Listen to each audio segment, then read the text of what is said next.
दोस्तों पहले पार्ट में उन्होंने बताया कि जीवन रेखा पे कहाँ से उदय होता है और कहाँ पे क्या क्या निशान पाए जाते हैं।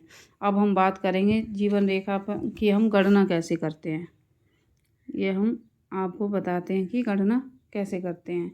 ये हमारी रही जीवन रेखा, क्योंकि इसका उदय हमें ये देखना पड़ेगा कहाँ से उदय हुआ है और कहाँ पे समापन हुआ है। उदय सबको पता है, ये समापन हमारे केतु पर्वत पर होता है ये, तो इसको हम 80 साल मानते हैं। और अगर ये किसी के गोल घूम जाती है तो इसको हम 20 साल और मान लेते हैं। ठीक है, अब इसको हम नापेंगे कैसे? या तो हम एक धागा ले सकते हैं और उसको धागे को नाप के और उसको 8 भागों में डिवाइड कर सकते हैं, तो 10-10 साल का 80 साल यहाँ तक आ जाएगा और 20 साल हमारी ये हो गई।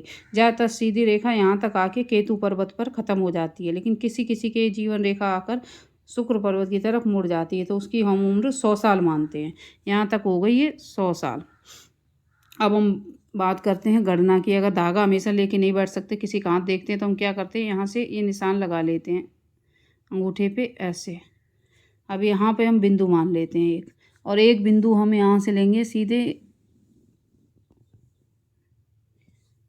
लिटिल फिंगर के नीचे से बिंदु बनाएंगे और इस बिंदु को और इस बिंदु को हम जोड़ देंगे, तो ये हम मानते हैं उम्र की 40 साल।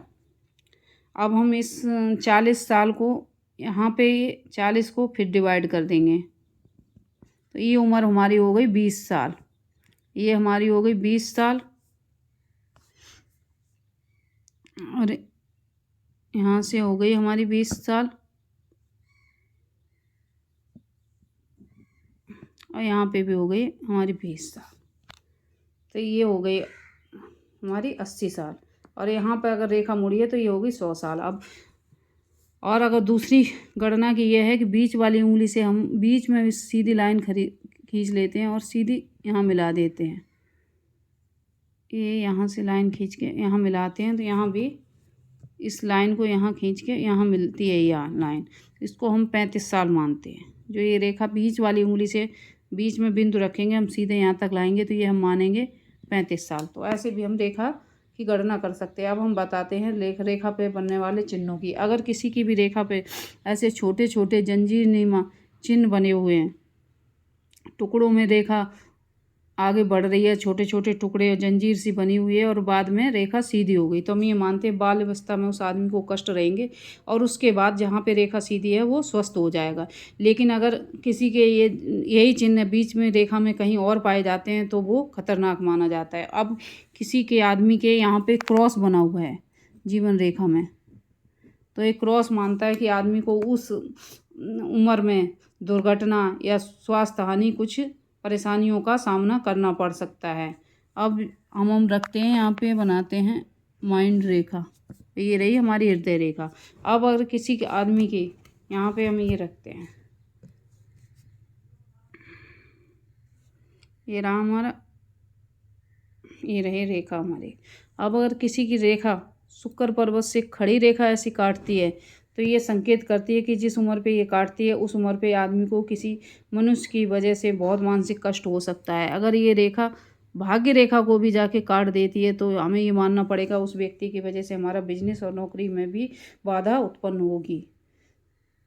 अब किसी आदमी के जिस उम्र पे दीप हो रेखा पे, इस तरह का दीप हो या फिर रेखा पे कोई क्रॉस का चिन्ह हो, तो उस उम्र पे आदमी को दुर्घटना कष्ट का कारक मानी जाती है ये।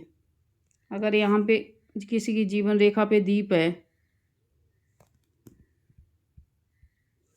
जीवन रेखा पर दीप है, जीवन रेखा ये रही, इस पे अगर दीप बना है ऐसा या फिर क्रॉस बना है, तो उस उम्र पे जातक को ये मान लो दुर्घटना हो सकती है, परेशानी हो सकती है, मृत्युतुल्य कष्ट हो सकते हैं। अगर किसी की जीवन रेखा शुक्र पर्वत पर आकर टूट गई है ऐसे और अंदर की तरफ मुड़ गई है और दोनों हाथों में टूटी है, तो मान लो मृत्युतुल्य कष्ट उसे उठाने ही पड़ेंगे। एक अवस्था में वो आदमी बच सकता है कि अगर उसकी जीवन रेखा यहाँ पर टूटी और मुड़ी है, लेकिन उसके साथ अगर मंगल रेखा चल रही है और उसने पूर्ण कर दिया, तो इस जीवन रेखा के दोषों को वो मंगल रेखा पूर्ण कर देगी, वो आदमी स्वस्थ हो जाएगा। नमस्कार दोस्तों, मेरे चैनल को सब्सक्राइब करें, लाइक करें। धन्यवाद। अब तीसरे पाठ में हम आपको बताएंगे जीवन रेखा पर पाए जाने वाले शुभ चिन्हों की। नमस्कार।